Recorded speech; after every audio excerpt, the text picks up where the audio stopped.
Aduy, aduy, aduy. Sa oras na ito, ipapakita ko sa inyo kung paano gumawa ng lagyan ng niluyong. Kayo na ang bahala kung ano ang Tagalog ng niluyong or pinagtupi na dahon. Aduy, tama ba yung niluyong? Hindi ko alam kung ano ang Tagalog dun sa niluyong. Tama ba ako o mali? Kung mali man ako, kayo nang bahala kung anong tawag sa inyo. Si Kalasag pala ang gumawa ng dahon ng saging. Binibilog niya kagaya sa mahal nyo sa buhay. Minsan nga pinaikot-ikot lang po tayo. Char. Dalawang araw na po ako na gumawa ng ganito. Kasi marami kasi akong tanim dito sa Hinaguan Garden. Pasensya na kung ako lang parati ang mag-isa dito sa Hinaguan Garden. Busy kasi ang mga kasamahan ko dito. Lalo na si Kalasag, always busy. Pero kahit pa paano, tinutulungan naman niya ako paminsan-minsan. Dito sa Hinaguan Garden, marami ka talagang itatanim. Kaya todo talaga ang pagtatanim dito. Minsan nga sa pagtatanim ko, hindi ko na alam kung ano ang tinatanim ko kasi masarap kasi magtanim dito sa Hinaguan Garden. Napakaganda at napakalawat yung taniman namin.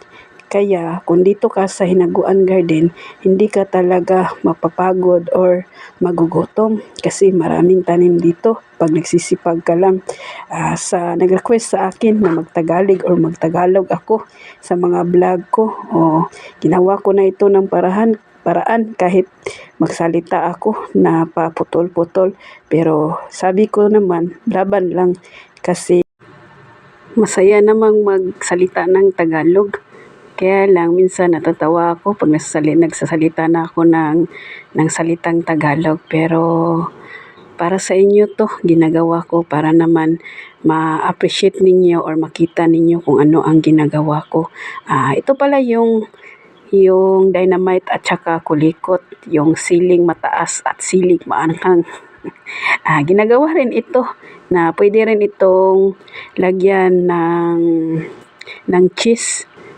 Panghalo din ito sa gulay.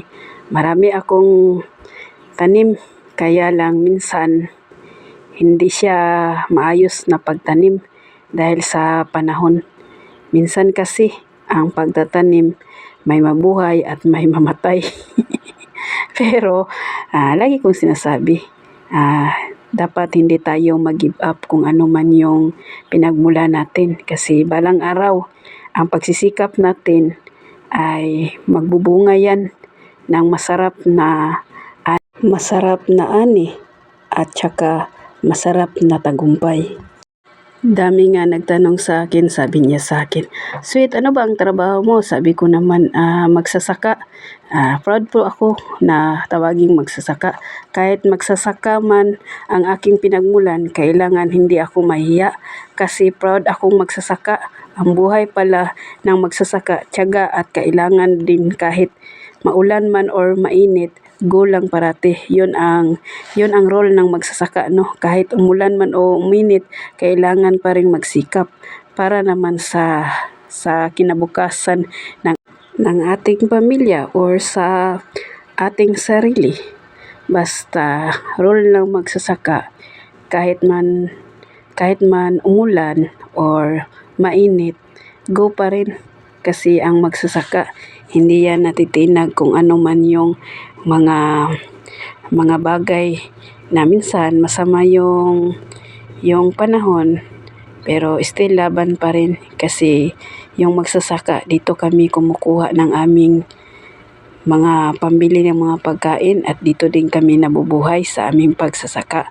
Kaya sa magsasaka dyan, still laban tayo kasi ang magsasaka napakasarap pakiramdam, lalo na yung pinaghihirapan natin tapos makaharvest tayo.